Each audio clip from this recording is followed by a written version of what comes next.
Joining me live, Liberal MP Keith Wolahan, or us live, I should say. Thank you for your time. Interested to hear one of the claims from Peter Dutton. $1.3 trillion is the cost of Labor's plan. What's that based on? It's based off a joint study by Princeton, Melbourne University and Queensland University. And anyone can Google it and look at it online, and it has a summary for it. And sorry? You go on. Well, I did. It's $1 trillion cost till 2030, but that's the entire target, not just energy, and it includes private investment. Should you have added that? So it doesn't, of course, have all of the assumptions and detail that Labor has, because we haven't seen those. So it has to do a best guess scenario for a like for like.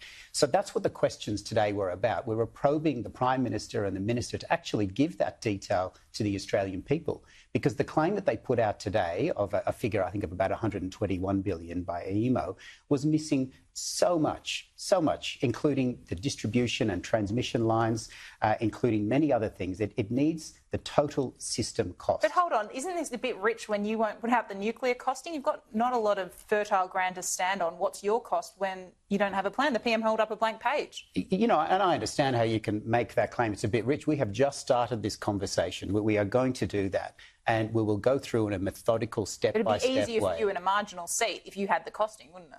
Oh, well, I'm actually driven by the national interest, not what's easy for me in a marginal seat. And let me say this.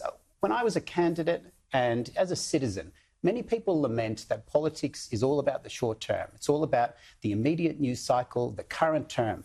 What we're doing here is having a debate about 2050. So let's imagine 2050 for a second. When you talk to anyone in infrastructure, they would say by 2050, Melbourne will be the size of London. And that's why we're looking at big infrastructure projects. Australia will have a population at about 32 million by then. So we're thinking about 2050 Australia. And those decisions have to be made by starting a debate now. And I think that's a really exciting thing. It takes courage. It takes a respect for the Australian people that we trust they are up for this debate. And so when we see memes and other jokes, that's demeaning to the Australian people. But on that respect then, having the debate, so the other thing I keep hearing is 28,000 kilometres in transmission lines. AEMO says 10,000 is needed. 28 is the figure if we also want to become a major exporter of renewable energy. So don't you need to use the proper figures if you want a respectful debate? It's not 28,000. So we can stand 10 feet apart and it creates straw man arguments about the costs and inefficiencies for hypothetical plans. But what we know is that there is no easy, cheap or quick way to make this transition. So if you commit to making the transition to net zero, and we are committed to that, it's expensive, it's difficult, and it is costly. That's just a fact. But should you be quoting the 10,000 figure, not the 28,000? Well, what we are doing is asking the Minister in question time to provide that detail, and they are refusing to provide that detail. That's what question time is for. Is it a bit embarrassing Peter Dutton mentioned a 450 megawatt reactor produces a Coke can size of waste? It's not true, is it? No, it's not. And there's going to be lots of gotchas about where someone gets a figure wrong or doesn't get it right. But that's the risk you take when you have a So that was just a moment. I misspeak. I'm not going to pretend I never do that, just for the record. Yeah, thanks, Kieran. But is that all he happened then? He just misspoke. No. I think it's a Coke can per person of power or something. So was that what he... The point is, it is not the size of the waste that people would have you believe. It is a lot smaller. And let's step back for a second. Imagine we're all from a different planet and we're trying to pick a country on Earth where you would put nuclear power.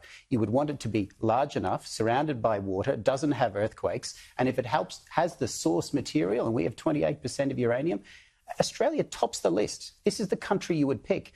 And by the way, we don't also have neighbours where we can import it from, like Germany does from France. But you'd also pick us for wind, solar...